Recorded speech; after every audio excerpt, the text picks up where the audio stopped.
Hello बच्चों, स्वागत है आज के क्लास में। और आज से हम आपका केमिस्ट्री का लेसन वाइज ऑब्जेक्टिव लेकर आए हैं। और देखिए बच्चों, पहला जो हमारा जो टॉपिक है ये है हमारा ठोस अवस्था, यानी सॉलिड स्टेट कहते हैं इसको बच्चों। और इसी का हमने वीवीआई ऑब्जेक्टिव प्रश्न लेकर आया हूँ जो आपके एग्जामिनेशन के लिए काफ़ी उपयोगी साबित होगा बच्चों। तो चलिए आज के क्लास की शुरुआत की जाए। और प्रत्येक लेसन में 30 से 35 ऑब्जेक्टिव रहेंगे, जितना भी हमारा केमिस्ट्री का लेसन है। ठीक है, तो चलिए बच्चों शुरुआत करते हैं आज के क्लास से। अब देखिए, पहला कहता है बच्चों सोडियम क्लोराइड का जालक है। पहला ऑप्शन है षटकोणीय, बी है अष्टफलकीय, सी है चतुष्फलकीय और डी है बच्चों वर्ग समतलीय। ठीक है, ये पहला प्रश्न है बच्चों जो आपको काफ़ी दिख रहा होगा। ठीक है, तो चलिए इसका आंसर जानने के लिए तैयार हो जाइए और आज से हमारे साथ आप लगे रहिए। ठीक है, तो बच्चों हम पहला का अब आंसर कहने जा रहे हैं कि देखिए सोडियम क्लोराइड का जालक जो होता है बच्चों अष्टफलकीय होता है, यानी कि ऑप्शन नंबर बी होता है। ठीक है, ऑप्शन नंबर क्या होता है तो बी होता है। बी को हमने टिक किया। देखिए दूसरा प्रश्न भी आपको दिख रहा होगा, कहता है NO2 में यानी सोडियम ऑक्साइड में सोडियम की उप सहसंयोजन संख्या क्या होगी। पहला ऑप्शन है 6, दूसरा है 4, तीसरा है 8 और चौथा है 2। ठीक है, ये भी काफ़ी अच्छा प्रश्न है बच्चों। ठीक है, तो चलिए हम इसकी शुरुआत करते हैं। ये दूसरा नंबर प्रश्न है बच्चों और ये दूसरा का हमारा जो है ना ऑप्शन नंबर ना बी होगा। नोट करते जाइए, कलम और कॉपी साथ में रखिए। ऑप्शन नंबर बी है ना, बी को हमने टिक किया है। बी ऑप्शन नंबर इसका करेक्ट आंसर है। ठीक है, आगे बढ़ा जाए। अब देखिए धीरे धीरे आगे बढ़ते हैं और हम तीसरे नंबर प्रश्न को आपके सामने रखते हैं। ठीक है, तीसरा नंबर प्रश्न आपके सामने देखिए आ गया। तीसरा नंबर प्रश्न देखिए बच्चों क्या कहता है। कहता है ना कि ब्रैग समीकरण है ए बराबर N lambda D sine theta, B बराबर है आपका एन बराबर 2d साइन थीटा, सी बराबर है बच्चों एन लैम्डा बराबर 2d और डी बराबर है बच्चों एन लैम्डा बराबर 2d साइन थीटा। ओके, ये तीसरा प्रश्न है बच्चों आज के क्लास का। और प्रत्येक लेसन में आपको 30 से 35 ऑब्जेक्टिव रहेंगे जो आपके एग्जामिनेशन के लिए काफ़ी उपयोगी साबित होगा और लाभदायक होगा साबित होगा बच्चों। और ये सभी प्रश्न को हमने काफ़ी सोच समझकर, ठीक है, अपने कंसेप्ट के हिसाब से, एक्सपीरियंस के हिसाब से सेलेक्ट किया है। ठीक है, तो चलिए बच्चों इसका आंसर जानने के लिए तैयार हो जाइए कि तीसरा नंबर का ऑप्शन नंबर ना डी, ऑप्शन नंबर डी। ठीक है, ऑप्शन नंबर डी मैं टिक कर रहा हूँ। ऑप्शन नंबर डी जो है इसका करेक्ट आंसर है बच्चों। ठीक है, ओके, चलिए बच्चों आगे बढ़ते हैं और ये चौथा नंबर प्रश्न आपके सामने रखते हैं। ठीक है, चौथा नंबर प्रश्न देखिए आपके सामने आ गया। ठीक है, नहीं आपका सस्पेंस अब जो है ना खत्म हो गया। ठीक है, क्या क्वेश्चन कहता है। क्वेश्चन कहता है कि निम्नलिखित में से, ठीक है, किस धातु का समन्वय संख्या 8 होती है। ठीक है, क्वेश्चन एक बार फिर से, निम्नलिखित में से किस धातु का समन्वय संख्या जो है वो 8 होती है। पहला है बच्चों के यानी पोटेशियम, दूसरा है बी यानी कि आयरन, तीसरा है जिंक और चौथा है एयू। ठीक है, तो ये हमारा इसको गोल्ड शायद कहते हैं। ठीक है, तो ये चौथा क्वेश्चन का है ना मैं अब आंसर करने वाला हूँ कि किस धातु का समन्वय संख्या 8 होती है। तो ऑप्शन नंबर ए, ठीक है, ऑप्शन नंबर ए बच्चों काफ़ी करेक्ट आंसर होगा। ठीक है, चलिए बच्चों आगे बढ़ा जाए और हम पाँचवा नंबर प्रश्न आपके सामने रख रहे हैं। ठीक है, पाँचवा नंबर प्रश्न आपके सामने रख रहे हैं। देखिए पाँचवा नंबर प्रश्न भी आपके सामने आ गया। ठीक है, ओके बच्चों, तो ये पाँचवा नंबर क्वेश्चन क्या कहता है। कहता है BCC एकल सेल की संकुलन क्षमता होती है। ठीक है, BCC एकल सेल की संकुलन क्षमता होती है। ठीक है, पहला ऑप्शन है 58%, बी है बच्चों 68%, सी है बच्चों 78%, डी है हमारा 88%। ठीक है, तो इसमें ना हम ऑप्शन नंबर बी मारेंगे। ऑप्शन नंबर क्या मारेंगे बच्चों? तो ऑप्शन नंबर बी मारेंगे। ओके, ठीक है। तो ये काफ़ी बेहतरीन प्रश्न है बच्चों, ठीक है।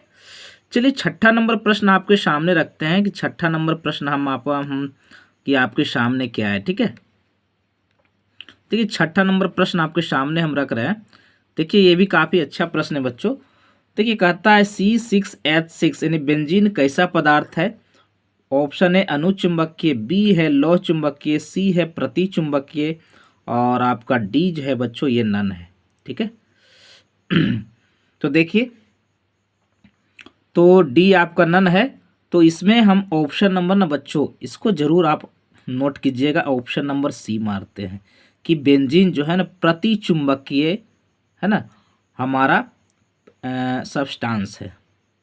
ओके, चलिए बच्चों आगे बढ़ते हैं और ये सातवां नंबर प्रश्न आपके सामने रखते हैं हम कि सातवां नंबर प्रश्न हमारा क्या है। देखिए सातवां नंबर प्रश्न भी काफ़ी बेहद अच्छा प्रश्न है, ठीक है। देखिए क्या है, कहता है बच्चों कि FCC एक जालक में कितने परमाणु होते हैं? यानी कि ऑप्शन 1, B2, C3 और D4, ठीक है। यानी कि ऑप्शन नंबर ना ये डी करेक्ट आंसर होगा बच्चों। डी ऑप्शन करेक्ट आंसर है कि FCC के एक जालक में 4 परमाणु होते हैं। ओके, चलिए आठवां प्रश्न आपके सामने हम रख रहे हैं, ठीक है। देखिए आठवां प्रश्न आपके सामने आ गया। कहता है बच्चों FCC एकक सेल की संकुलन क्षमता होती है। FCC एकल सेल की संकुलन क्षमता होती है आपका ऑप्शन नंबर ए है 54%, बी है 64%, सी है 74% और डी है 84%। ये टॉप मोस्ट VBI प्रश्न है बच्चों, ठीक है ना। ये टॉप मोस्ट VBI प्रश्न है और ये एग्जामिनेशन में काफ़ी बार आया हुआ प्रश्न है। इस क्वेश्चन का आंसर होगा सी 74%। ओके, चलिए बच्चों आगे बढ़ते हैं और 9वां नंबर प्रश्न आपके सामने रख रहे हैं, ठीक है। कहता है सिंपल फ्यूबिक एकक सेल की संकुलन क्षमता होती है। सिंपल क्यूबिक है ना एकक सेल की संकुलन क्षमता होती है। ए ऑप्शन है 20%, बी है 30%, सी है 52%, डी है 62%। तो इसका ऑप्शन नंबर सी बच्चों करेक्ट आंसर होगा, ठीक है। चलिए आगे बढ़ते हैं और 10वां नंबर प्रश्न आपके सामने रख रहे हैं, ठीक है। कहता है मूल क्रिस्टल तंत्रों की संख्या होती है। ए ऑप्शन है 4, बी है 7, सी है 14, डी है 8, ठीक है। ये भी VBI प्रश्न है बच्चों, ये भी ना VBI प्रश्न में इसको हम शामिल कर सकते हैं।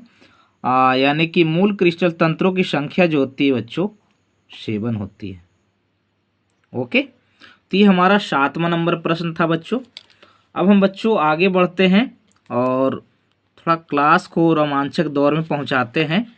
ओके, और हम 7वां नंबर प्रश्न आपके सामने देखिए रख रहे हैं, ठीक है। देखिए ओ सॉरी 10 नंबर तो हो ही गया। चलिए देखिए 11वां नंबर प्रश्न, ठीक है। कहता है बच्चों CCl की क्रिस्टल संरचना होती है। CSCl की क्रिस्टल संरचना होती है। पहला SCC, दूसरा FCC, तीसरा BCC और डी नन, ठीक है। तो इसमें बच्चों ऑप्शन नंबर हम सी मारेंगे। ओके, देखिए 12th नंबर भी आपके क्वेश्चन आपके स्क्रीन बोर्ड पे दिख रहा होगा कि एक क्रिस्टल में कितने प्रकार के क्रिस्टक जालक संभव है। अच्छा क्वेश्चन है बच्चों, एक क्रिस्टल में कितने प्रकार के क्रिस्टक जालक संभव है। ऑप्शन ए है 23, बी है 7, सी है 230 और डी है 14। तो इसमें हम ऑप्शन नंबर डी मारेंगे बच्चों। ओके, देखिए 13वां नंबर प्रश्न भी आपको दिख रहा होगा कि बॉडी सेंटर्ड क्यूबिक एकक सेल में लैटिस बिंदुओं की संख्या होती है। ये भी बहुत बेहतरीन प्रश्न है बच्चों, है ना। बॉडी सेंटर्ड क्यूबिक BCC एकल है ना एकल सेल में लैटिस बिंदुओं की संख्या होती है A4, B3, C2 और D1। हम ऑप्शन नंबर सी मारेंगे बच्चों। ओके, अब देखिए आपके सामने 14वां नंबर प्रश्न दिख रहा होगा। ठीक है, 14 नंबर प्रश्न में कहता है ट्रांजिस्टर सेटों के निर्माण में, ट्रांजिस्टर सेटों होना चाहिए, ट्रांजिस्टर सेटों के निर्माण में प्रयुक्त होने वाला तत्व है A aluminium, B silicon, C copper, D zinc. ठीक है, ट्रांजिस्टर सेटों के निर्माण में प्रयुक्त होने वाला तत्व कौन सी है? हम सिलिकॉन, ऑप्शन नंबर बी मारेंगे बच्चों। ओके, चलिए अब हम 15वां नंबर प्रश्न आपके सामने रखते हैं। ठीक है, कि हमारा 15 नंबर प्रश्न है क्या। कहता है बच्चों सिंपल क्यूबिक एकक सेल की संकुलन क्षमता होती है, यानी कि SCC है ना, में एकक सेल की जो संकुलन क्षमता होती है, पहला ऑप्शन 20%, बी 30%, सी 52% और डी 62%। ओके, और इसका ऑप्शन नंबर हम सी करना चाहेंगे बच्चों कि SCC एकल सेल की संकुलन क्षमता जो होती है 52% होता है। ठीक है, चलिए आगे बढ़ते हैं और 16वां नंबर प्रश्न आपके सामने हम रख रहे हैं। 16वां नंबर प्रश्न आपके सामने हम रख रहे हैं और हमने रख दिया। कहता है BCC इकाई सेल में मुक्त खाली जगह का प्रतिशत है। BCC इकाई सेल में मुक्त खाली जगह का प्रतिशत है A 32%, B 34%, C 28% और D 30%। तो हमने बच्चों ए ऑप्शन मारूंगा, मैं ए ऑप्शन करूंगा, आप भी ए ऑप्शन करना। ओके, चलिए बच्चों अब देखा जाए हमारा 17वां नंबर प्रश्न है क्या। ठीक है, 17वां नंबर प्रश्न आपको दिख रहा होगा। कहता है शॉटकी दोष के कारण ठोस का घनत्व, शॉटकी दोष के कारण ठोस का घनत्व क्या होता है? ए बढ़ जाता है, बी घट जाता है, सी शून्य हो जाता है और डी नन। तो इसमें हम बच्चों ऑप्शन नंबर बी मारेंगे और कहेंगे शॉटकी दोष के कारण ठोस का घनत्व जो है बच्चों वो घट जाता है। ठीक है, this point is to be noted, इस पॉइंट को नोट किया जाए कि शॉटकी दोष के कारण ठोस का घनत्व जो होता है ना बच्चों वह घट जाता है। कैसा होता है? तो घट जाता है। ओके, चलिए आगे बढ़ते हैं और हम 18वें नंबर प्रश्न की ओर आते हैं और देखते हैं कि 18वां नंबर प्रश्न हमारा क्या है। कहता है बच्चों फ्रैंकेल तथा शॉटकी दोष होते हैं, फ्रैंकेल तथा शॉटकी दोष होते हैं। पहला ऑप्शन है नाभिकीय दोष, बी है क्रिस्टल दोष, सी है परमाणु दोष और डी है अनुदोष। ठीक है, तो मैं बच्चों ऑप्शन नंबर सी मारूंगा, आप भी सी मारना कि फ्रैंकेल तथा शॉटकी दोष जो होता है बच्चों परमाणु दोष होता है। ओके, चलिए बच्चों आगे बढ़ा जाए और 19वां नंबर प्रश्न हम आपके सामने रखते हैं। ठीक है, कहता है ठोस क्षारीय धातु हैलाइडों का रंग, ठोस क्षारीय धातु हैलाइडों का रंग किसके कारण होता है? पहला ऑप्शन एफ केंद्रों के कारण, बी शॉटकी दोष के कारण, सी फ्रैंकेल दोष के कारण और डी अंतराकाशीय स्थानों के कारण। ठीक है, तो ऑप्शन नंबर ए ना करेक्ट आंसर होगा कि ठोस क्षारीय धातु हैलाइडों का रंग किसके कारण होता है? तो एफ केंद्रों के कारण होता है। ओके, चलिए अब हम 20वां नंबर प्रश्न आपके सामने रख रहे हैं। ठीक है, 20वां नंबर प्रश्न आपके सामने रखते हैं। कहता है बच्चों 20वां नंबर क्वेश्चन, ठीक है 20वां नंबर क्वेश्चन देखिए आपको अब दिख रहा होगा अच्छी तरह से। कहता है कि निम्नलिखित में कौन अक्रिस्टलीय ठोस है? पहला ग्रेफाइट, बी क्वार्ट्ज ग्लास, सी क्रोम एलम और डी सिलिकॉन कार्बाइड। ठीक है, तो इसमें क्वार्ट्ज ग्लास जो है ना वो हमारा अक्रिस्टलीय ठोस है बच्चों। कैसा है? तो यह हमारा अक्रिस्टलीय ठोस पदार्थ है। ओके, चलिए बच्चों आगे बढ़ा जाए और हम क्वेश्चन नंबर आपका 21वां पे आते हैं। ठीक है, कि 21वां नंबर हमारा प्रश्न क्या है। देखिए 21वां नंबर प्रश्न आपको दिख रहा होगा।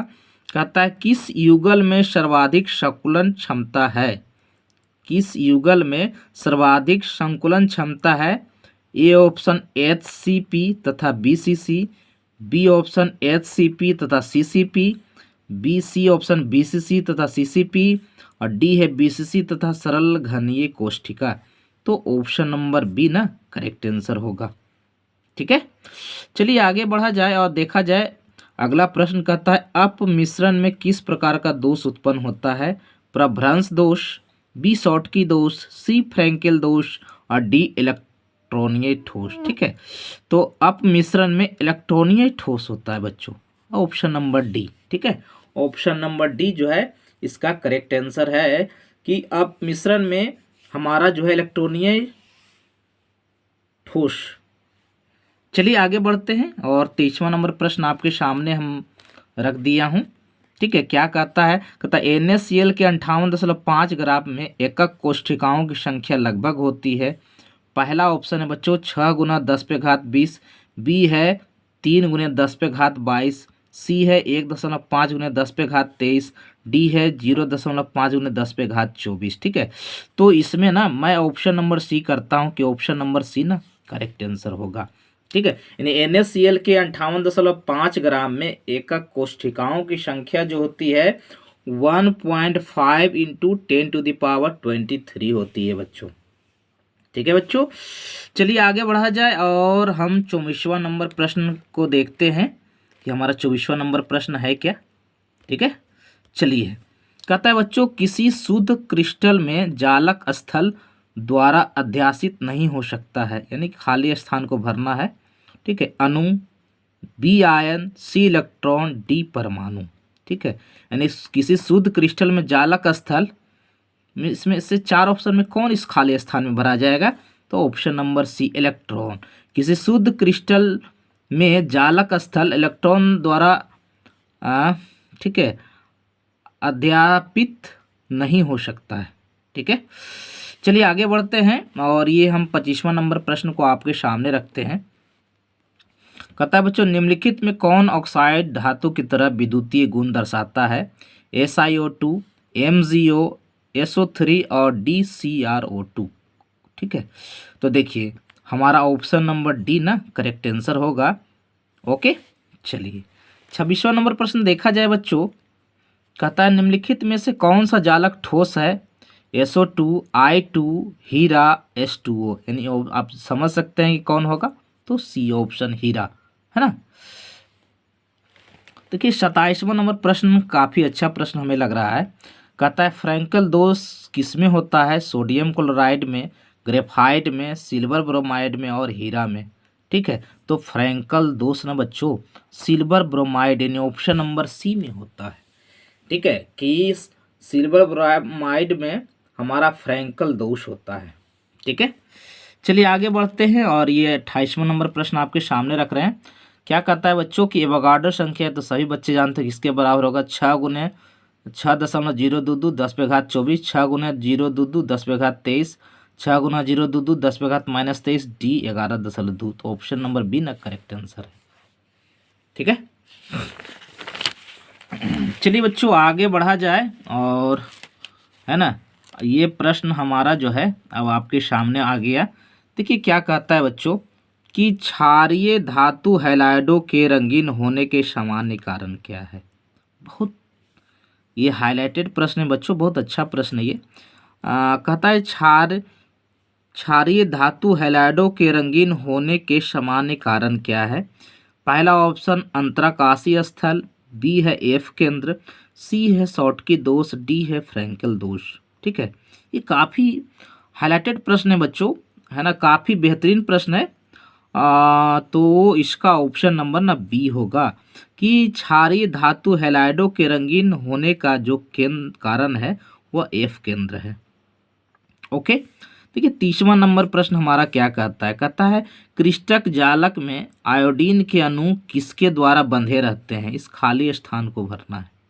ठीक है, क्रिस्टक जालक में आयोडीन के अणु के द्वारा बंधे होते हैं। ठीक है, तो सबसे पहला है इसमें लंदन बल, बी है द्विध्रुव अनोन्यन क्रिया, सी संयोजक आबंध और डी है कूलम्ब बल। ठीक है, तो क्रिस्टक जालक में आयोडीन के अणु किसके द्वारा बंधे रहते हैं? ये भी क्या है ना, ये भी VVI के कैटेगरी में इस प्रश्न को हम रख सकते हैं बच्चों। इस प्रश्न को भी क्या कर सकते हैं हम? VVI कैटेगरी के श्रेणी में इसे हम रख सकते हैं। और ये काफ़ी अच्छा प्रश्न है बच्चों, इस तरह का प्रश्न जो है हमेशा एग्जामिनेशन में आता है।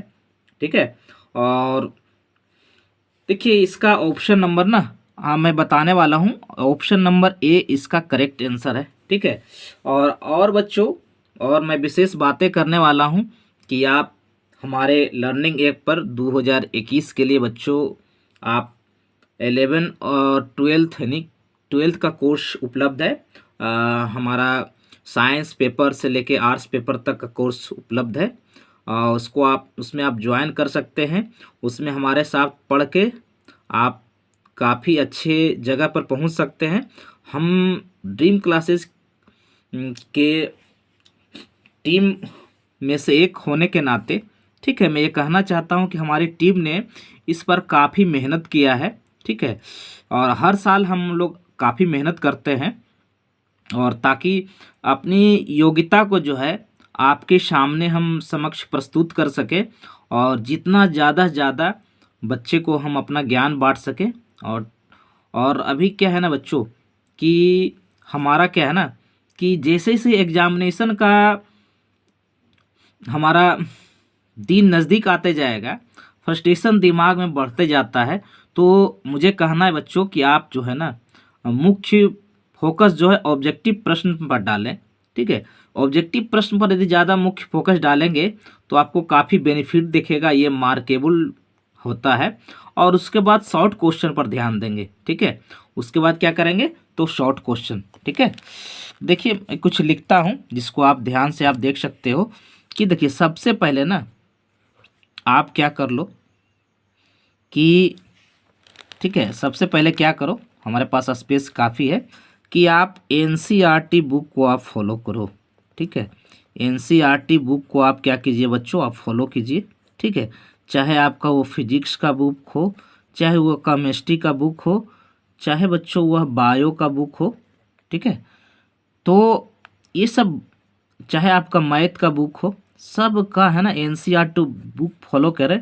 और दूसरी बात मैं ये कहना चाहता हूँ कि प्रीवियस ईयर, ठीक है, प्रीवियस, ठीक है, प्रीवियस ईयर जितने भी क्वेश्चन हैं यानी कि कम से कम तो आपको 5 ईयर्स का, ठीक है, या तो फिर 10 ईयर्स वाला, उसका आप ऑब्जेक्टिव क्वेश्चन कर जाओ और शॉर्ट क्वेश्चन कर जाओ। क्या कर जाओ तो ऑब्जेक्टिव प्रश्न, ठीक है, ऑब्जेक्टिव और शॉर्ट क्वेश्चन, ठीक है। ऑब्जेक्टिव बच्चों और शॉर्ट क्वेश्चन आप कर जाओ, ठीक है। एग्जामिनेशन में आप काफ़ी अच्छे नंबर लाओगे, ठीक है। ये मेरा मानना है कि आप प्रीवियस ईयर का क्वेश्चन बैंक को आप कर जाओ, जितना सेट है 5 से 10 वर्ष का सभी को आप कर जाओ, आपका ऑब्जेक्टिव प्रश्न एग्जामिनेशन में नहीं छूटेगा। शॉर्ट क्वेश्चन भी करना है ना, ऐसा नहीं कि सिर्फ ऑब्जेक्टिव पर फोकस करें। शॉर्ट क्वेश्चन में की संख्या ज़्यादा होती है बच्चों, चाहे वो फिजिक्स हो, चाहे केमिस्ट्री हो, चाहे बायोलॉजी हो, ठीक है। तो शॉर्ट क्वेश्चन पर ज़्यादा फोकस कीजिएगा, यानी ऑब्जेक्टिव के साथ साथ शॉर्ट क्वेश्चन ये भी मार्केबल होता है, ठीक है। तो बच्चों इतना मैं इसलिए कह रहा हूँ ताकि आप अच्छे से लगन से मेहनत कर सको और एग्ज़ाम में अच्छे नंबरों से पास कर सको, ठीक है।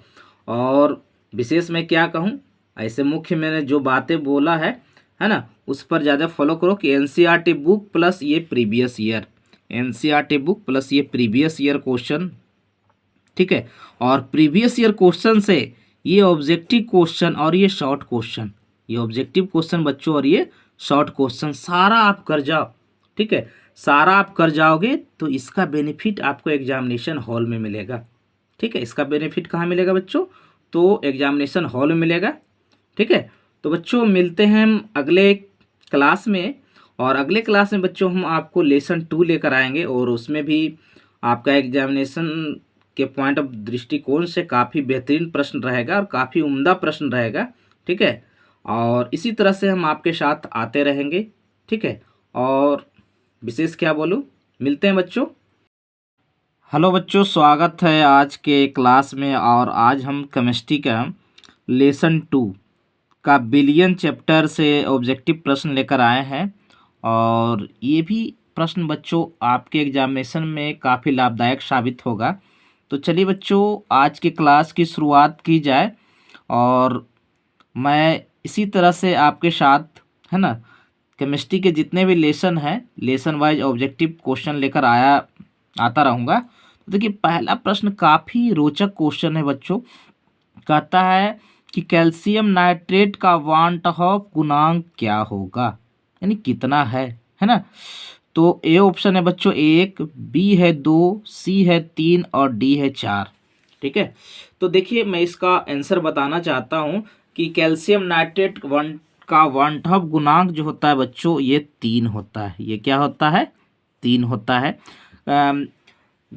आप मेरे साथ कलम कॉपी लेकर साथ में बैठे, जितने भी मैं क्वेश्चन करवाऊंगा सभी क्वेश्चन का आंसर अपने कॉपी में क्वेश्चन विथ आंसर करते जाओ, और ये आपके एग्जामिनेशन में रामबाण साबित होगा बच्चों। ठीक है, क्योंकि देखिए ऑब्जेक्टिव जो होता है वह स्कोरिंग पॉइंट होता है। ऑब्जेक्टिव जो होता है ना हमारा स्कोरिंग पॉइंट होता है किसी भी एग्जामिनेशन के लिए।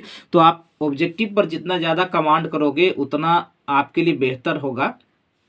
तो चलिए बच्चों हम आगे बढ़ते हैं, और दूसरा क्वेश्चन है कि परासरणी दाब बढ़ता है जब क्या होता है, यानी कि तापक्रम बढ़ता है, तापक्रम घटता है, आयतन बढ़ता है और इनमें से कोई नहीं। ठीक है, तो ये कहता है कि हमारा जो पाई बराबर सी आर टी होता है। ठीक है, आप पढ़े होंगे पाई बराबर सी आर टी। ठीक है, पाई बराबर सी आर टी जो होता है, ये पाई जो होता है ना, ये पाई जो होता है इसी को कहते हैं बच्चों हम परासरणी दाब कहते हैं। ठीक है, तो देखिए पाई यहाँ पर परासरणी दाब जो है हमारा ये दोनों कांस्टेंट होता है। मान लिया जाए ये कंसंट्रेशन होता है, ये हमारा गैस नियतांक होता है। तो किस पे डिपेंड कर गया? टी पर डिपेंड कर गया। यानी कि परासरणी दाब जो है बच्चों बढ़ने पर तापक्रम जो है ना वो बढ़ता है। तापक्रम क्या होता है बच्चों? तो बढ़ता है। ठीक है, तो चलिए बच्चों आगे बढ़ते हैं, और ये तीसरा नंबर प्रश्न जो है ये भी हाईलाइटेड प्रश्नों में से एक है। कहता है निम्न में से ताप द्वारा प्रभावित नहीं होती है। मैंने आपको बताने है कि हम 4 विकल्प में कौन ताप से प्रभावित नहीं होता है। पहला ऑप्शन है बच्चों नॉर्मलता, बी है फॉर्मलता, सी है मोलरता और डी है मोलरता। इसमें जो हमारा जो भी कंसंट्रेशन दिया हुआ है सारा जो है ना सांद्रण का ही ये रूप है। नॉर्मलता, नॉर्मलिटी, फॉर्मलिटी, मोलरिटी और मोलालिटी। ठीक है, तो इसमें बच्चों ऑप्शन नंबर डी मारेंगे। ऑप्शन नंबर क्या मारेंगे बच्चों? डी मारेंगे, कि ऑप्शन नंबर डी जो है ना इस क्वेश्चन का करेक्ट आंसर है। ओके, देखिए चौथा नंबर प्रश्न हम आपके सामने लेकर आते हैं। देखिए चौथा नंबर प्रश्न क्या है? कहता है आपेक्षिक वाष्प दाब का नमन होता है पी एस बटा पी जीरो, और बी होता है P zero minus P S बटा पी जीरो, और सी पी जीरो बटा पी एस, और डी होता है P zero minus P S होता है। ठीक है, तो ये आपेक्षिक वाष्प दाब का अवनमन का ये फॉर्मूला होता है। ठीक है, और ये देखिए बच्चों ऑप्शन नंबर बी ना इसका करेक्ट आंसर होगा कि आपेक्षिक वाष्प दाब का अवनमन जो होता है P zero minus P S बटा पी जीरो होता है। ठीक है, चलिए बच्चों आगे बढ़ा जाए, और ये 5वां नंबर प्रश्न आपके सामने रखते हैं। ठीक है, कहता है पी वी बराबर एस टी में एस का मान किसके बराबर होता है? तो पहला ऑप्शन है आर के बराबर, बी है आर के मान से छोटा, सी आर के मान से बड़ा, और डी बराबर नन। अभी जस्ट मैंने लिखा था कि पी बराबर जहाँ पी वी बराबर क्या होता है ना, पी वी बराबर क्या होता है बच्चों? एन आर टी होता है। ठीक है, तो एन आर टी होता है, तो नंबर ऑफ मोल को यदि 1 रख दिया जाए यानी कि पी वी बराबर सीधे आर टी होगा। इसका मतलब बच्चों कि एस का मान जो होगा ना इस आर के बराबर होगा। ऑप्शन नंबर ए ना करेक्ट आंसर होगा। ऑप्शन नंबर ए जो होगा ये हमारा करेक्ट आंसर होगा।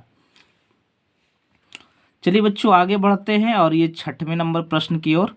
ठीक है, 6ठा नंबर प्रश्न क्या कहता है बच्चों? मानव रक्त का पीएच मान होता है। पहला ऑप्शन है 6.5, बी है 7, सी है 7.4, डी है 8.2।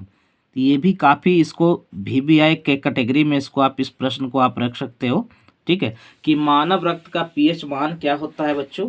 तो मानव रक्त का पीएच मान जो होता है ना 7.4 होता है ना। ऑप्शन नंबर सी जो है ना बिल्कुल करेक्ट आंसर है। ओके बच्चों बढ़ा जाए, और ये 7वां नंबर प्रश्न आपके सामने रखते हैं। ठीक है, देखिए क्या कहता है? कहता है समुद्र जल का परिसारक दाब लगभग होता है 30 एटीएम यानी 30 एटमॉस्फेयर, 10 एटमॉस्फेयर और 20 एटमॉस्फेयर, और एक डी जो है 1 एटमॉस्फेयर। ठीक है, तो देखिए ये भी काफ़ी अच्छा प्रश्न लग रहा है हमें। ठीक है, इसको आप भी वीवीआई कैटेगरी में आप इस क्वेश्चन को रख सकते हैं। इस क्वेश्चन को भी आप वीवीआई कैटेगरी में आप रख सकते हो, इसका ऑप्शन नंबर ए ना बिल्कुल करेक्ट आंसर है कि समुद्र जल का परिसारक दाब जो होता है 30 एटमॉस्फेरिक प्रेशर के बराबर होता है। 30 एटमॉस्फेरिक प्रेशर के बच्चों बराबर होता है। ओके बच्चों, चलिए आप 8वां नंबर प्रश्न आपके सामने रखते हैं कि 8वां नंबर हमारा प्रश्न है क्या। ठीक है, ओके। कहता है HCl और H2O के अस्थिर क्वाथी मिश्रण में होगा पहला 48% HCl, 20 दूसरा 22.2% HCl, तीसरा 36% HCl और डी जो है 20.2% HCl। ठीक है, तो ये काफ़ी अच्छा प्रश्न है बच्चों। ठीक है, तो इसका मैं ऑप्शन नंबर डी करता हूँ, है ना। सभी क्वेश्चन को ऑप्शन जो है अपने कॉपी में लिखते जाइए, क्वेश्चन विथ आंसर। ओके बच्चों, चलिए बच्चों अब आते हैं 90 नंबर प्रश्न की ओर। ठीक है, कि 90 नंबर हमारा प्रश्न है क्या। ठीक है, कुछ बातें भी होगी और इसी तरह से हमारा चलता रहेगा। कहता है कौन सी सांद्रण इकाई ताप से स्वतंत्र होती है। कौन सी सांद्रण का जो इकाई है मोललता है बच्चों, मोलरता है, नॉर्मलता है और भार आयतन अनुपात है। ठीक है, तो कहता है कौन सी सांद्रण इकाई जो है ताप से स्वतंत्र होता है बच्चों। तो इसको भी नोट कीजिएगा अपने कॉपी में कि मोललता होता है, जिसको मोलालिटी कहते हैं। ठीक है, चलिए बच्चों आगे बढ़ा जाए। और देखिए 10वां नंबर प्रश्न आपको दिख रहा होगा, ये काफ़ी हाईलाइटेड प्रश्न है बच्चों, काफ़ी इंपॉर्टेंट प्रश्न में ये कैटेगरी में रख सकता हूँ। कहता है 0.1 MBA यानी बेरियम नाइट्रेट घोल का वांटहब गुणांक 2.74 है तो विघटन स्तर क्या होगा। ठीक है, वांटहब गुणांक 2.74 है तो विघटन स्तर क्या होगा, है ना। पहला ऑप्शन है 91.3%, बी है 87%, सी है 100%, डी है 74%। चूंकि ये टॉप मोस्ट हाईलाइटेड क्वेश्चन में से एक है बच्चों, तो इसका ऑप्शन नंबर मैं बी मारता हूँ। क्या मारता हूँ? बी मारता हूँ। ओके बच्चों, चलिए बच्चों आगे बढ़ा जाए और 11वां नंबर प्रश्न को देखा जाए। कहता है किसी घोल का प्रसारण दाब का संबंध दिया गया है, पाई बराबर ST/C, पाई बराबर CT/S, पाई बराबर SC/T और पाई बटा C बराबर CST। ठीक है, तो यहाँ पर क्या है ना कि काफ़ी अच्छा प्रश्न है। इसके पहले हमने डिस्कस किया था कि बच्चों पाई बराबर जो होता है ना ये CRT होता है। ठीक है, पाई बराबर क्या होता है? CRT होता है।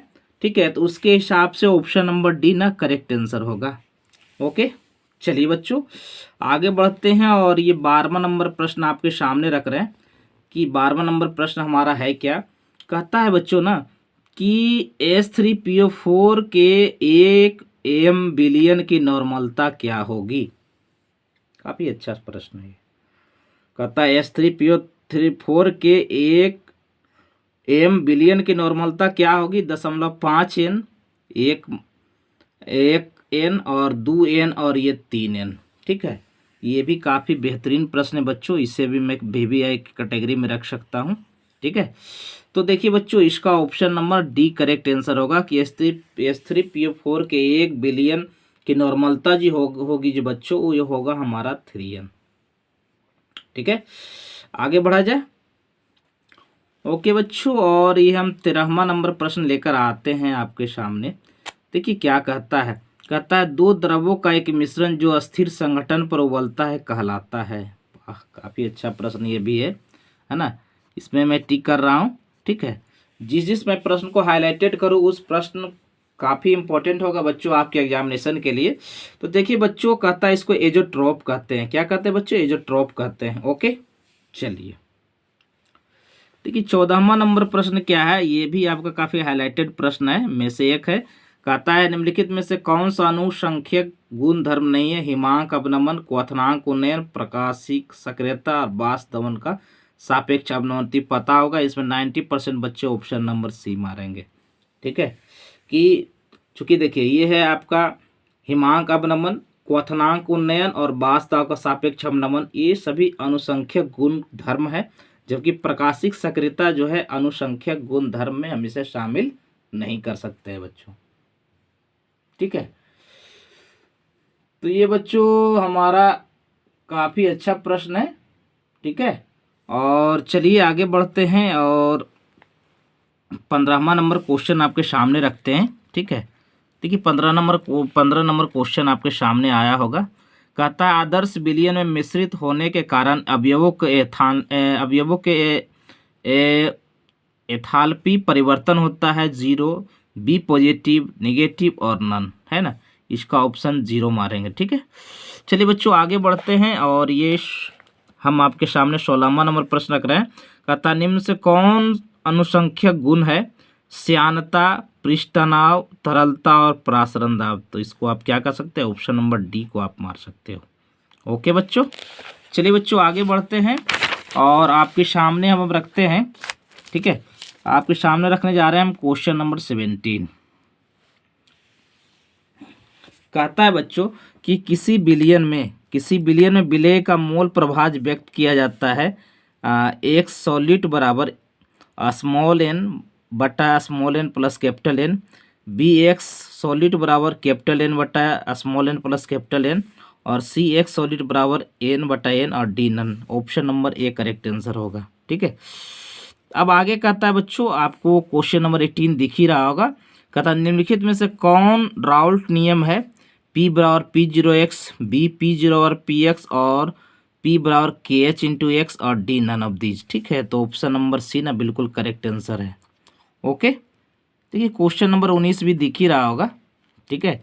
कहता है आइसोटोनिक विलयन वे हैं जिनके बराबर होते हैं।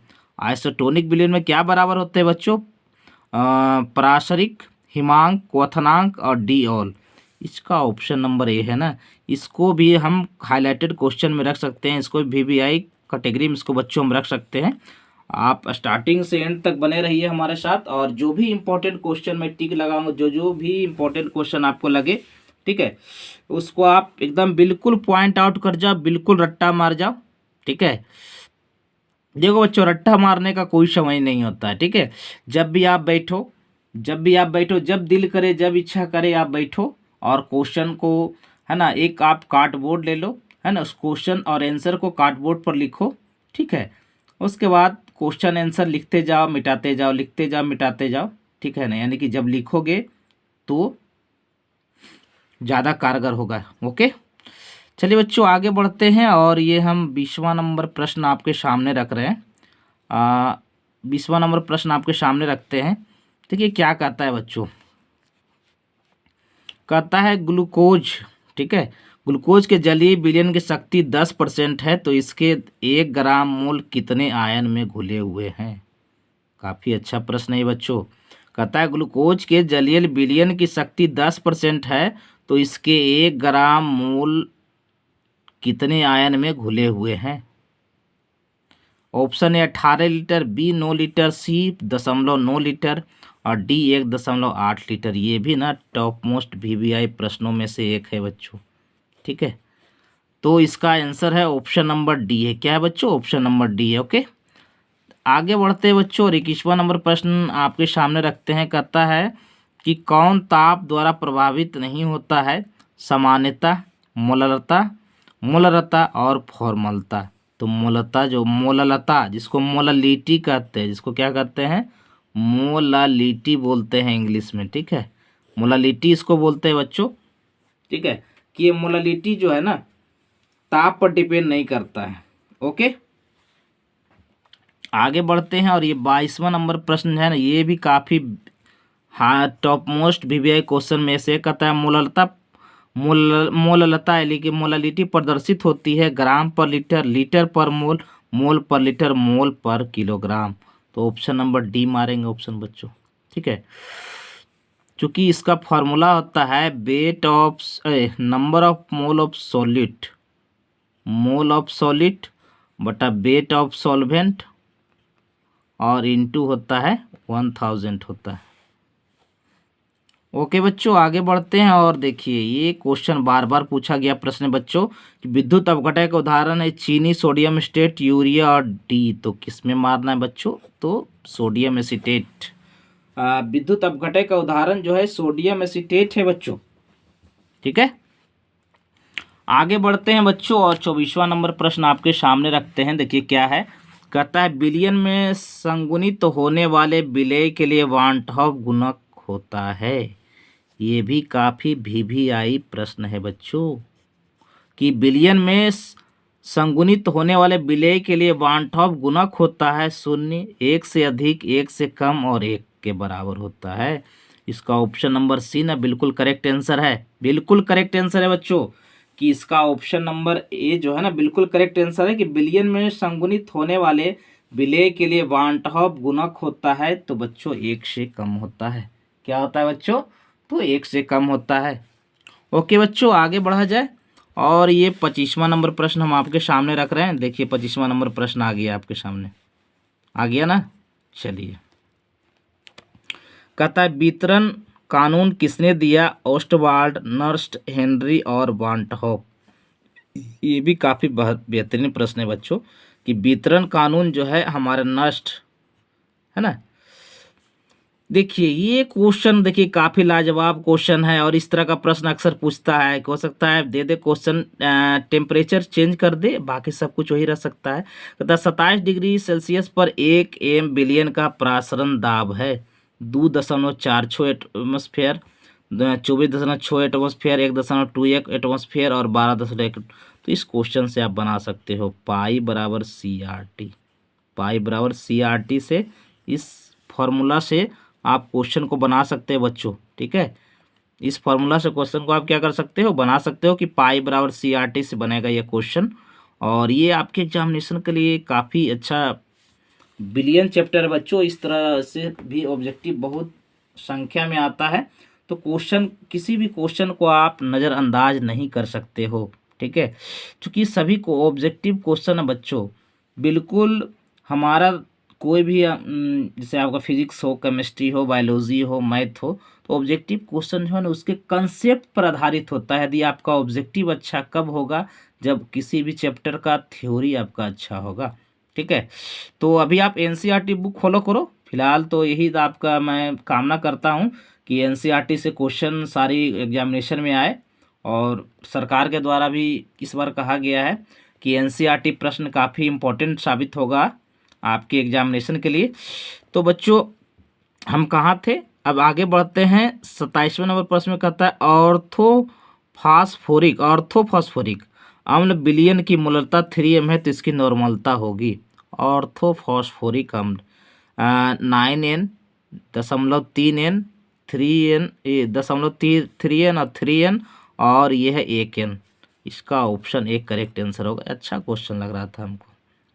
ठीक है, चलिए बच्चों आगे बढ़ते हैं और 28वें नंबर प्रश्न की ओर देखते हैं कि हमारा 28वां नंबर प्रश्न क्या कहता है बच्चों। कहता है समपराश्रयी विलयन में समान होती है मोलर सांद्रता, मोललता, नॉर्मलता और डी नॉन। देखिए पहले ही BBI प्रश्न लगा दिया गया है। इसका मतलब ये क्वेश्चन ना टॉप मोस्ट है ना, टॉप मोस्ट BBI प्रश्नों में से एक है बच्चों। ठीक है, कि समपराश्रयी विलयन में समान होता है मोलर सांद्रता। ऑप्शन नंबर ए करेंगे। ऑप्शन नंबर क्या करेंगे बच्चों? तो हम ए करेंगे। ऑप्शन नंबर ए ही इसका करेक्ट आंसर है बच्चों। ऑप्शन नंबर ए ना इसका करेक्ट आंसर है। और मैं बता देना चाहता हूं बच्चों कि हमारे ड्रीम क्लासेज के लर्निंग ऐप पर 11-12 का कोर्स उपलब्ध है। उसमें साइंस के बच्चे हमारे साथ जुड़ सकते हैं पूरे 1 ईयर। ठीक है, और बहुत कम ही फ़ी है उसका। ठीक है, अलग अलग सब्जेक्ट का भी कोर्स है, उसको भी आप परचेज कर सकते हो। जो बच्चे 2021 में 12वां में जाने वाले हैं उन सभी बच्चे भी हमारे लर्निंग ऐप पर से पढ़ाई कर सकते हैं। और उसमें हमारे जितने भी ड्रीम क्लासेज के टीचर्स हैं सभी ने काफ़ी अच्छा मेहनत किया इस बार। ठीक है, और तो बच्चों आगे बढ़ा जाए और हम 29वें नंबर प्रश्न की ओर बढ़ते हैं कि हमारा 29वां नंबर प्रश्न है क्या। देखिए अब क्या कहता है बच्चों। कहता है निम्न में से कौन अनुसंख्यक गुणधर्म का प्रतिनिधित्व नहीं करता है? क्वथनांक का उन्नयन, प्रासरण दाब, ऑप्टिकल गतिविधि और बास दाब का अपेक्षिक अवनमन। देखिए इस तरह क्वेश्चन बार बार रखा गया है। इस तरह का क्वेश्चन ना बार बार रखा गया है, इसलिए सब क्वेश्चन जो है ना काफ़ी इंपॉर्टेंट क्वेश्चन है। ये सब ना काफ़ी इंपॉर्टेंट क्वेश्चन है। तो इसका ऑप्शन नंबर सी है ऑप्टिकल गतिविधि। चूँकि देखिए ये तो अनुसंख्यक गुणधर्म को पालन करता है, प्रासरण दाब भी करता है, बास दाब का अपेक्षिक अवनमन भी करता है, यानी ऑप्टिकल गतिविधि जो है हमारा अनुसंख्यक गुणधर्म में नहीं आता है। ओके बच्चा, देखिए 30वां नंबर प्रश्न हमारा क्या कहता है। ठीक है, कहता है कि किसका क्वथनांक एक वायुमंडल दाब पर सबसे उच्च होता है। ये काफी वीवीआई प्रश्न है बच्चों, ये कहाँ रह गया क्वेश्चन जी, है ना। ये मैं क्वेश्चन खोज रहा था कि इस तरह का क्वेश्चन हमें कहाँ मिलेगा। तो ये 30वां नंबर प्रश्न है बच्चों, और ये काफी हाईलाइटेड और टॉप मोस्ट वीवीआई प्रश्नों में से एक है। कहता है किसका क्वथनांक एक वायुमंडलीय दाब पर सबसे उच्च होता है। तो ऑप्शन ए है बच्चों 0.1 MnHCl, बी है 0.1 M सुक्रोज, और सी है 0.1 BaCl2, और डी है 0.1 ग्लूकोज। तो ये भी काफी तगड़ा प्रश्न है ना। तो ऑप्शन नंबर सी इसका बिल्कुल करेक्ट है, आंसर है बच्चों। यह प्रश्न बार बार पूछा जाता है एग्जामिनेशन में, और जितने भी ऑब्जेक्टिव में कराऊं या फिर हमारे जो भी ऑब्जेक्टिव करोगे ना, जितना ज़्यादा से ज़्यादा ऑब्जेक्टिव आप अटेम्प्ट लोगे अभी बच्चों, उतना ज़्यादा ज़्यादा आप एग्जामिनेशन में भी अटेम्प्ट करोगे। ठीक है, क्योंकि ऑब्जेक्टिव ही आपका स्कोरिंग पॉइंट होता है बच्चों, और ऑब्जेक्टिव से आप अच्छे मार्क्स ला सकते हो। ऑब्जेक्टिव बार बार मैं कह रहा हूँ कि ऑब्जेक्टिव के बाद शॉर्ट क्वेश्चन, ठीक है, शॉर्ट क्वेश्चन से भी काफ़ी एग्जाम में अच्छे मार्क्स ला सकते हो आप। और उसके बाद बच्चों ध्यान दे रहा है लॉन्ग क्वेश्चन पर, पहले ऑब्जेक्टिव फिर शॉर्ट तब फिर लॉन्ग। ठीक है, और ये मेरा एक्सपीरियंस का, ये मेरा सोचना है, ये मेरा थिंकिंग है। ठीक है, तो ओके बच्चों, आज है ना मैं 30 क्वेश्चन ही लेकर आया, पर चूँकि प्रत्येक क्वेश्चन है लेसन में 30 प्रश्न, तो जितना ज़्यादा ज़्यादा हो सकेगा मैं क्वेश्चन करवाऊँगा। ठीक है, तो बच्चों आज है ना कि क्लास जो है आज हम यहीं तक समाप्त करते हैं, और अगले क्लास में बच्चों हम लेसन 3 में मिलेंगे। ठीक है, और आज का क्लास आपको कैसा लगा, क्लास क्या आज का जो क्वेश्चन का जो सिलेक्शन है वो आपको कैसा लगा, ये हमें कमेंट में करके ज़रूर भेजिएगा। ओके बच्चों, आज की सेवा समाप्त। ओके बच्चों, बाय बाय। हेलो बच्चों, स्वागत है आज के क्लास में, और आज हम बच्चों आपके लिए लेसन 3, ठीक है, हम लेसन 3 आपके लिए लेकर आ जाए हैं केमिस्ट्री का। यह है बच्चों विद्युत रसायन। ठीक है, इसमें कुछ हम महत्वपूर्ण ऑब्जेक्टिव प्रश्नों को देखेंगे। देखिए बच्चों, पहला प्रश्न कहता है विद्युत रासायनिक तुल्यांक का मात्रक है पहला ग्राम, दूसरा ग्राम पर एम्पेयर, तीसरा ग्राम पर कूलम, और डी कूलम पर ग्राम। ये काफ़ी वीवीआई प्रश्न है बच्चों, मैं इसे पहला ही प्रश्न वीवीआई कैटेगरी में रखता हूँ। और बच्चों मैं इसका ना ऑप्शन नंबर जो है, ऑप्शन नंबर ए करने वाला हूँ। ठीक है, कलम कॉपी लेकर साथ हमारे साथ बैठिए। और ये काफ़ी आज का क्लास है बच्चों, आपको काफ़ी दिलचस्प है, भरा हुआ है। ठीक है, चूँकि ये बहुत इलेक्ट्रोकेमिस्ट्री, ठीक है, से लिया गया ये हमारा ऑब्जेक्टिव है। कहता है निम्नलिखित में कौन द्वितीय सेल है। पहला option Leclanche cell, B lead storage battery, C सांद्रण, डी ऑल। यानी आपको बताना है जी, इसमें 3 विकल्प दिया हुआ है। पहला लेक्लांसे सेल है, दूसरा लेड स्टोरेज बैटरी, तीसरा सांद्रण सेल है बच्चों।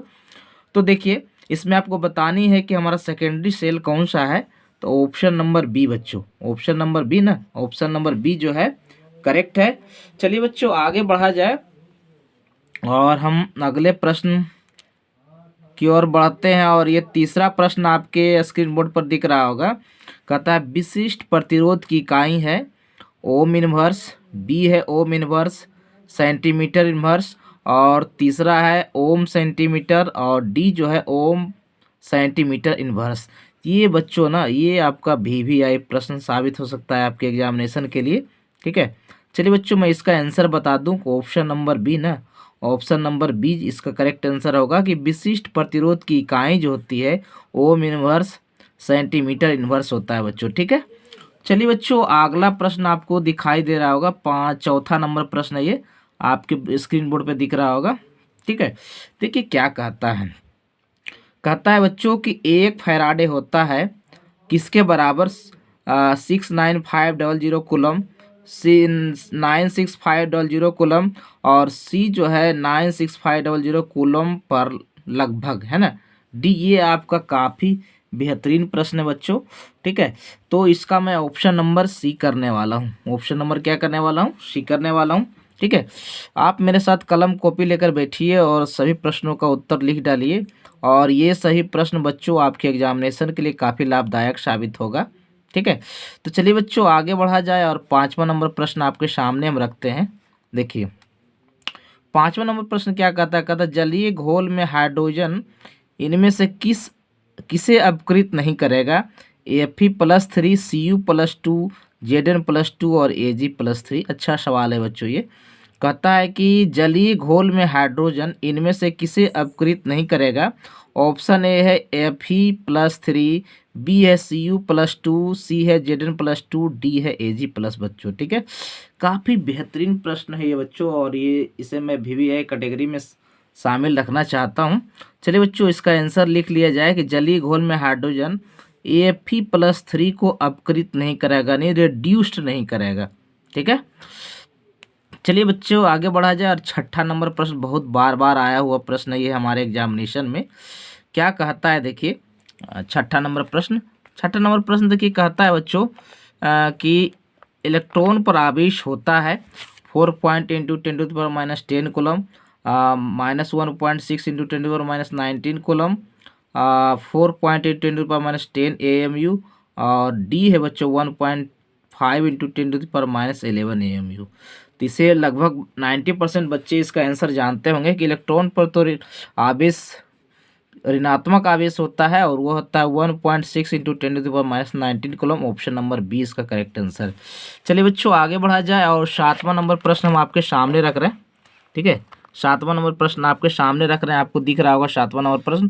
कहता है वैद्युत अपघटय सेल में इलेक्ट्रॉन जिस इलेक्ट्रोड से घोल में प्रविष्ट करता है उसे कहते हैं, जरा एक बार फिर से, वैद्युत अपघटय सेल में इलेक्ट्रॉन जिस इलेक्ट्रोड से घोल में प्रविष्ट करता है उसे क्या कहते हैं, कैथोड, एनोड, A+B या डी नन ऑफ दीज। ठीक है, तो ये भी बहुत बेहतरीन प्रश्न है बच्चों, और मैं इसका आंसर बताने वाला हूँ कि ऑप्शन नंबर 1 करेक्ट होगा, यानी कैथोड। ओके बच्चों, अब आगे बढ़ते हैं बच्चों और अगले प्रश्न को देखते हैं। ठीक है, देखिए अगला प्रश्न हमारा क्या है।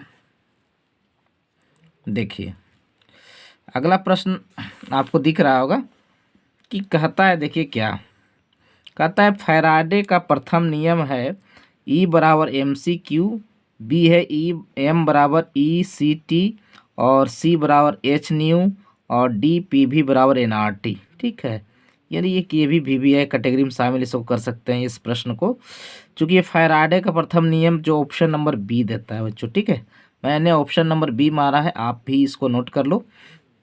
अब देखिए ये क्वेश्चन बार बार पूछा गया प्रश्न है, 9 नंबर क्वेश्चन, कि 96500 कूलम विद्युत धारा CuSO4 के घोल से मुक्त करती है 63.5 ग्राम Cu, 31.75 ग्राम Cu, और 96500 ग्राम Cu, और डी 100 ग्राम Cu। ठीक है, तो इसका मैं ऑप्शन नंबर बी करता हूँ, इस क्वेश्चन का ऑप्शन नंबर मैं बी करने वाला हूँ। ठीक है, चलिए बच्चों आगे बढ़ते हैं और क्वेश्चन नंबर 10 आपके सामने रख रहे हैं। कहता है विद्युत अपघटन के नियम किसने दिया था, लेमार्क ने, ऑस्टवाल्ड ने, फैराडे ने, और अर्हेनियस ने। ठीक है, तो विद्युत अपघटन का नियम बच्चों फैराडे ने दिया था। चलिए बच्चों आगे बढ़ा जाए, और ये हम 11वां नंबर प्रश्न आपके सामने रख रहे हैं। ठीक है, कहता है निम्नलिखित में कौन द्वितीय सेल है, Leclanche cell, lead storage battery, सांद्रण सेल, और इनमें से सभी।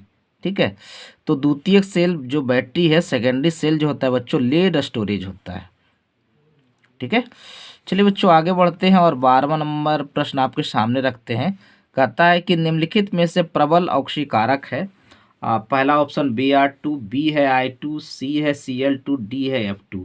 निम्नलिखित में से कौन सा प्रबल ऑक्सीकारक है, यानी कि स्ट्रॉन्ग ऑक्सीडाइजिंग एजेंट है। ठीक है, यही हमारा क्वेश्चन है और इसका ऑप्शन आपको बतानी है। ठीक है, तो ऑप्शन नंबर डी ने बच्चों करेक्ट आंसर होगा कि F2 जो होता है Br2, Cl2, I2 में से सबसे प्रबल हमारा ऑक्सीडाइजिंग एजेंट होता है। ओके बच्चों आगे बढ़ते हैं और 13वां नंबर प्रश्न आपके सामने रख रहे हैं। देखिए क्या कहता है, कहता है H2SO4 है, तो सभी बच्चे जानते हैं कि ये हमारा एसिड होता है, यानी कि अम्ल होता है। ठीक है, चलिए अगला प्रश्न काफ़ी बेहतरीन प्रश्न है और इसे VVI कैटेगरी में आप रख सकते हो।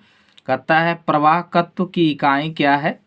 पहला option ohm inverse, B ohm inverse centimetre inverse, और सी है ओम इनवर्स -2, और CM स्क्वायर इक्विवेलेंट इनवर्स, और डी जो है ओम इनवर्स सेंटीमीटर स्क्वायर। तो प्रवाहकत्व की इकाई जो होती है बच्चों हमारा ओम इनवर्स और सेंटीमीटर इनवर्स होता है। ओके बच्चों, आगे बढ़ा जाए और 15वां नंबर प्रश्न आपके सामने रखते हैं। ठीक है, तो ये 15 नंबर प्रश्न दिख रहा होगा। कहता है तनु H2SO4 के वैद्युत अपघटन में एनोड पर क्या मुक्त होता है? जरा एक सवाल एक बार फिर से कि तनु H2SO4 के वैद्युत अपघटन में एनोड पर क्या मुक्त होता है? तो पहला ऑप्शन है H2, बी है SO4-2, सी है आपका SO2 और डी है O2। ठीक है, ये काफ़ी बेहतरीन प्रश्न है बच्चों। ठीक है, कि हमारा एनोड पर क्या मुक्त होता है, यही सवाल है।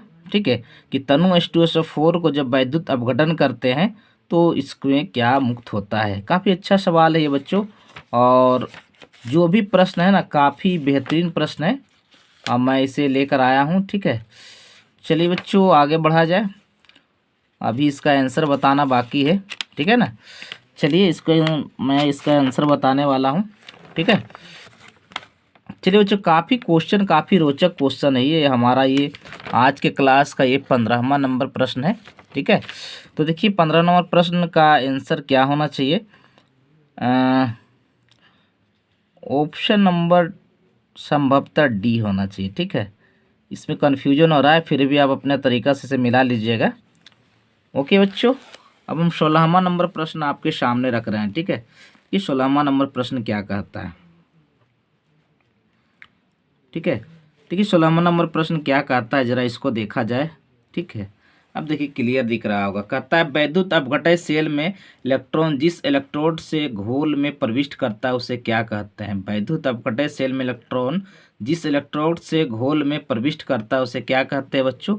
उसे हम कैथोड कहते हैं। ठीक है, अगला प्रश्न आपके स्क्रीन बोर्ड पर दिख रहा होगा कि सेल स्थिरांक होता क्या है? ठीक है, A/L और ये A/L और A+L होता है। ये बहुत VVI प्रश्न है बच्चों।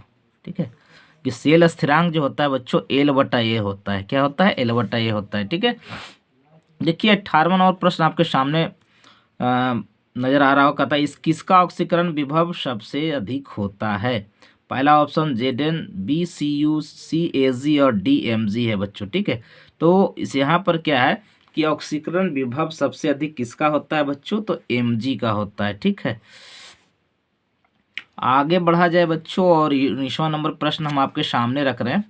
कहता है चालकता की इकाई है ohm inverse centimetre square, B है ओम सेंटीमीटर इनवर्स 2, और ये है सी है ओम इनवर्स सेंटीमीटर इनवर्स और ओम इनवर्स सेंटीमीटर इनवर्स 2।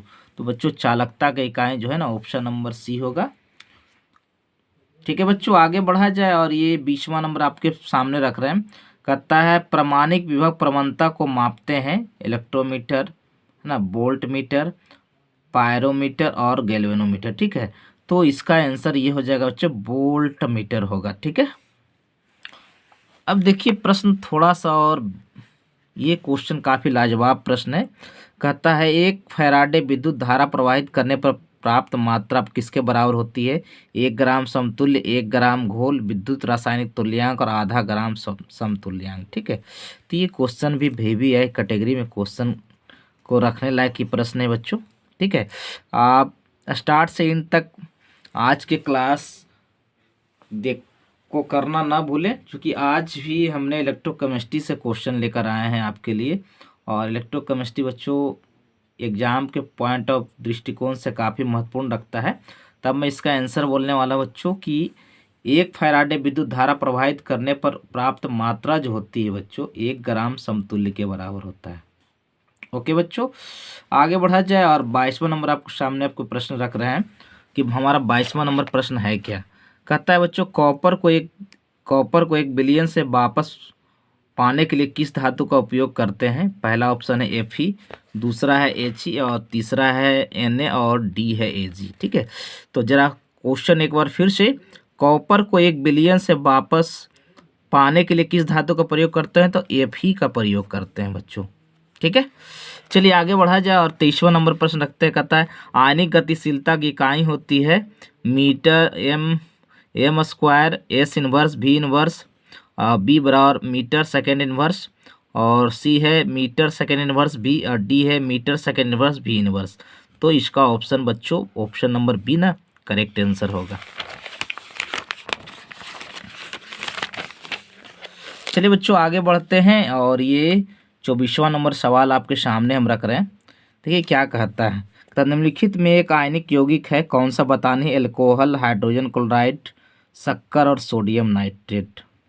ठीक है, तो ये काफ़ी अच्छा सवाल है बच्चों। कहता है निम्नलिखित में कौन सा हमारा जो है आयनिक कंपाउंड है? ऑप्शन नंबर बी है बच्चों कि सोडियम नाइट्रेट जो होता है ना हमारा आयनिक कंपाउंड यानी कि आयनिक यौगिक होता है। ठीक है, देखिए 25वां नंबर सवाल आपको दिख रहा होगा। कहता है निम्नलिखित में कौन नॉन इलेक्ट्रोलाइट नहीं है? CH3COOH, C6H12O6, C2H5OH, डी है बच्चों NH2CO NH2 है। ठीक है, तो ये काफ़ी अच्छा सवाल है कि इसमें नॉन इलेक्ट्रोलाइट इसमें से कौन नहीं है? तो हमारा एसिटिक एसिड जो होता है ना CH3COOH जो होता है बच्चों, ये हमारा नॉन इलेक्ट्रोलाइट होता है। ठीक है, अगला प्रश्न आपको दिख रहा हो 26 नंबर प्रश्न। कहता है द्रवित सोडियम क्लोराइड के वैद्युत अपघटन से कैथोड पर मुक्त होता है क्लोरीन, सोडियम, सोडियम अमंगलम और डी हाइड्रोजन। ये क्वेश्चन बहुत बार पूछा गया एग्जामिनेशन बच्चों, और इसका ऑप्शन नंबर बी है ना काफ़ी करेक्ट होगा। ठीक है, देखिए 27वां नंबर प्रश्न हमारा क्या कहता है? कहता है निम्नलिखित में से कौन सा सबसे अधिक शक्तिशाली अपकारक पदार्थ है, रिड्यूसिंग एजेंट है? F2Cl2I2 और Br2। ठीक है, तो ऑप्शन नंबर सी ना बिल्कुल करेक्ट आंसर है। ओके बच्चों, और 28वां नंबर प्रश्न आपके सामने रख रहे हैं। ठीक है, कि देखिए कहता है कि इनमें से कौन सही है? लैम्डा बराबर के, लैम्डा 1/k, लैम्डा और k/c और लैम्डा बराबर 1/v। तो सी ऑप्शन करेक्ट आंसर है बच्चों। ठीक है, कहता है विद्युत अपघटनी चालकता का मापक है प्रतिरोध का, विभव का, सांद्रता का और आयन का होना चाहिए। ठीक है, तो ये बच्चों ऑप्शन नंबर बी है कि विद्युत अपघटनी चालक मापक जो होता है विभव का होता है। ठीक है, चलिए बच्चों अब 30वां नंबर प्रश्न आपके सामने रख रहे हैं। ये भी काफ़ी बेहतरीन प्रश्न है। कहता है कि फैराडे का विद्युत विच्छेदन का द्वितीय नियम संबंधित है धनायन के परमाणु संख्या से, बी विद्युत अपघटक के समतुल्य भार से, सी ऋणायन के परमाणु संख्या के और डी धनायन के वेग से। ठीक है, इसका ऑप्शन नंबर बच्चों बी काफ़ी करेक्ट आंसर होगा कि फैराडे का जो विद्युत विच्छेदन होता है उसके द्वितीय नियम जो है विद्युत अपघटक के समतुल्य भार के से संबंधित होता है बच्चों।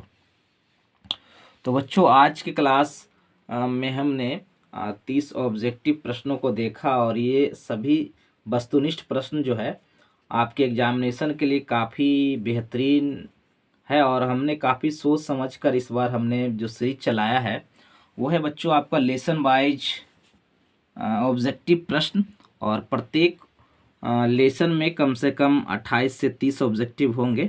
ठीक है, और इसी तरह से बच्चों हम आपके साथ आते रहेंगे और मिलते रहेंगे आपसे। और मैं ये कहना चाहता हूँ कि बच्चों क्या है ना कि मेहनत के बदौलत आदमी कुछ भी कर सकता है।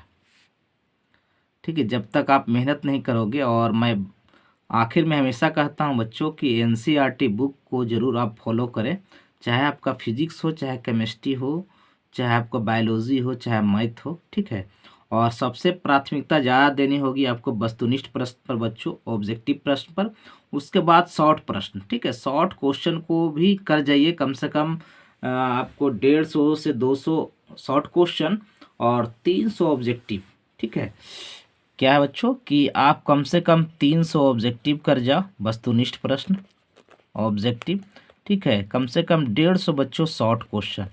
ठीक है, इस 150 शॉर्ट क्वेश्चन कर जाओ, और करीब करीब हमारा जो है आपका 70 से लेके 80 तक आप लॉन्ग क्वेश्चन कर जाओ।